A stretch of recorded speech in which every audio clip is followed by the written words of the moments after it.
We just come to this Mazda 3 2015 August, and we'll unlock the car, lock the car, try the key emergency,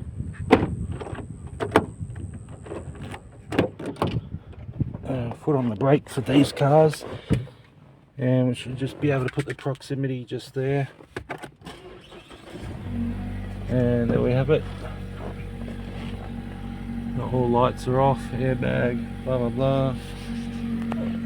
So if you need a key made for your Mazda 3, this car is a bit low on the battery, so I might just let this run for just a second. So this remote here is an aftermarket remote. It does have 4 buttons. You don't need the 4 buttons. I believe these cars come out with 2 buttons, but we also have the boot button here, and on this particular car, obviously it's in the software, it's obviously programmed and the boot will open, but there is a button on the back of the boot where you can just use that. So that is it, and we'll just turn it off,